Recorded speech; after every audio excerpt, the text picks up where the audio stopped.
Hi, and welcome to another episode of Hot Takes with me, the Silver Fox, and I promise no rants this time. This is actually quite a sad video, I think, because I think with the SNP conference coming up this weekend, I think some of the fireworks that we were expecting may just turn out to be damp squibs. The reason being that two sort of firebrand rebels, Fergus and Alex Neil, said they won't be attending. Now, of course, this will be a bloody huge relief to Humza Yousaf. Because the last thing he wants is these two sitting there clipping at his heels. But I think it's sad that they won't. But the reasons being that is they both basically have given up on the party. I think they both accept that it is a zombie party. It's close to the end. It's laying on the deathbed. The family have gathered round and they're just waiting for the little machine to be turned off and let the patient go to his rest, as it were. But for Fergus Ewing, of course, it would be a fairly easy job to get to Aberdeen. Well, he's got to go along the A96, so it'll be a bit of a dog, actually. But he's a lot nearer than people coming up from Glasgow or Edinburgh. They have to go up the A9, God help them. Why did anyone think Aberdeen was a good place to host this? Who knows? Cheap, probably. It's about all they could afford, isn't it? Although, given how few people are likely to attend, they could have probably done it in a school hall, couldn't they? Anyway, Fergus and Alex Neil aren't actually going to go. Now, we're going to have a look at this and see why, and see what they're saying. And I think they're actually spot on the money when we look at this. But anyway, here goes. I mean, personally, I think it's a shame. I think they should go there and just stand and look at him. Especially when he's giving his speech. They just stand in his eye line, looking at him, being impassive. Let him know who's the actual power base within the party. Because it certainly isn't Humza Yousaf, is it? He hasn't got the leadership of his life depended on it. Anyway, SNP rebels to dodge conference amid claims that the party is in serious decline. Don't think anyone claims it. I think they all know it. This is under Humza Yousaf, of course. Veteran nationalists Fergus Ewing and Alex Neil are planning to shun the Aberdeen summit in what could be a relief for a First Minister facing angry members as his first one as SNP leader. He's going to get enough crap. He's going to get a lot of stuff from backbenchers. They'll have him because they all know their jobs are on the line. They know they're going to be whipped out, and especially down in Westminster, the Westminster lot will all be like, you're destroying us. We'll be gone. He said, come May, these people are going to have a look for a job. Let's face it, who's going to employ them? Anyway, two outspoken SNP rebels have confirmed they will not be attending the party's conference this weekend, amid claims it's in serious decline under Humza Yousaf. Well, we've all seen it the day he started. He didn't give Kate Forbes a senior position, and that sealed it. That sealed his doom the moment he basically shunned her and filled his cabinet with lickspittles, sycophants and bum boys because he didn't want to upset anyone who supported him.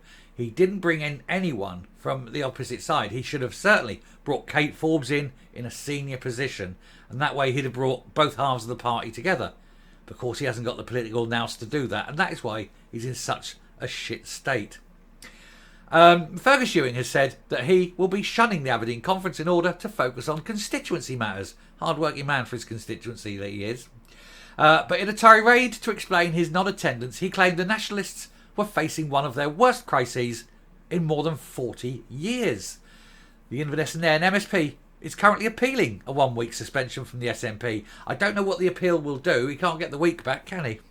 Anyway, this is following a series of rebellions about Mr Yousaf and his government. And the First Minister may be breathing a huge sigh of relief, as one of his harshest critics will not be causing trouble at the 3-day conference. Anyway, Fergus won't be there. He said he'll be meeting his constituents, including farmers and workers in the renewables industry. Anyway, the conference is set to be a bleak one for Mr Yousaf as first leader. His first as leader, I should say, as it comes quickly after the SNP were trounced in the Rutherglen and Hamilton West by-election. They suffered a 20.4% swing to Labour, despite the First Minister putting himself in front and centre of the campaigning. I'll also say it's going to be very difficult now, with his stance being, and I'm not going to go into it, but being pro-Hamas, being pro, the tourists, being anti-Israel, and also by standing by the loathsome creature that is Maggie Chapman. And that also will cause him problems. There'll be a lot of people there saying they disagree with that stance and that if he wants to maintain it, he needs to resign his position. There'll be a lot of that. And that is why I think he may not get through this conference without a challenge. Anyway, it's led to crisis claims within the party, with Mr. Yousaf facing a rising amount of criticism from those who don't believe he's competent enough to lead them to a bounce back. He isn't competent enough to do anything. He's failed continually, time after time after time. Anyway, Mr. Ewing insisted that he must radically change direction if the Nats, as they face... What? Mr. Ewing insisted that he must radically change direction or the Nats face a very serious decline. It's the way they've written that. It doesn't make sense. This is what happens when you don't employ real journalists who can speak English. Anyway, he's been at the forefront of calls to axe the Scottish Greens from the government and won't. For some weird reason, he had a perfect excuse to do it and he failed to do so. And he could have done it without losing face. But now he's stuck with them for good. He called on the leader to ditch unpopular policies to win back the confidence of voters. But then they'd have no policies whatsoever. The only policies they've got are unpopular ones. They haven't got any good ideas, have they?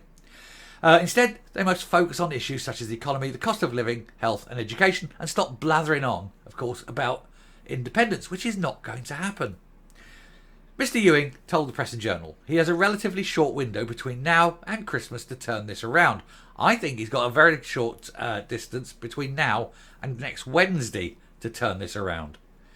I have no sense that he's even planning to do that, said Mr. Ewing. He said, this is the biggest crisis the SNP has faced in its history, certainly since 79, and it's a question of how we react to it. Well, by putting the wrong man in the job doesn't help. By putting a man who's not even Scottish in the job doesn't help.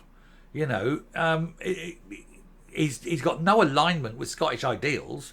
His loyalty lies elsewhere, shall we say. Certainly not to Scotland. More somewhere a long way east, let's just say. Anyway, the SNP could be heading for huge losses at the next general election. Oh, undoubted. I think we all know, undoubted. As polling expert Sir John Curtis claimed that Labour could take 40 out of the 59 seats in Scotland if their swing of 20% is replicated nationally. And it's possible, of course, that the Tories could take a few as well. And so it could well end up with very, very few single figures SNPs. And that will batter their finances beyond belief. Another Nat rebel who will not be heading for the conference is former Health Secretary Alex Neil. He has been outspoken about issues within the party. He's another one. Fed up of Humza Yousaf, fed up of the direction, fed up of the kowtowing to the Greens. He wants to see wholesale changes being made, including installing former leadership candidate Kate Forbes as First Deputy Minister and Finance Minister. What did I say? Me and him. Big brains. Same page. We know what we're talking about.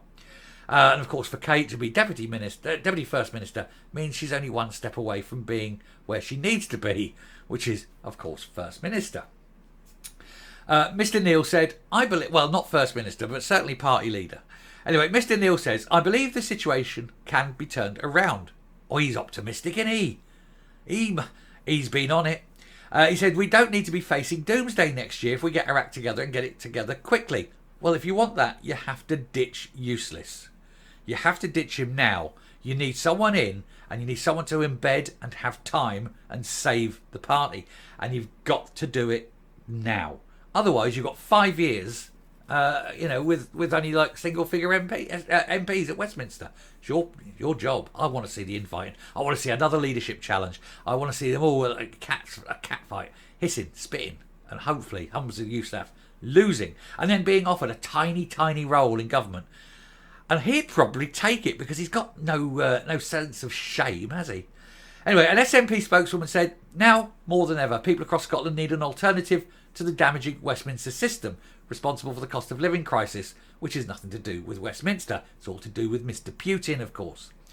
Our annual party conference is a chance for SNP members to come together to shape the SNP's strategy for creating a better, fairer, more prosperous future as an independent country. They are hopeful. The majority of SNP supporters, as we've covered this in the past, the majority of SNP supporters don't want an independent Scotland. They have got no chance, have they? They are sad, they are delusional, and they are completely bonkers. It'll be fun to watch, though, and I suspect there will be a challenge for the leadership over the next few days. Watch this space. I'm coming up. There we go. I think it's going to be sad not seeing those two there. I think that they could make life a little bit difficult for Humza Yousaf, and he doesn't need his life made difficult.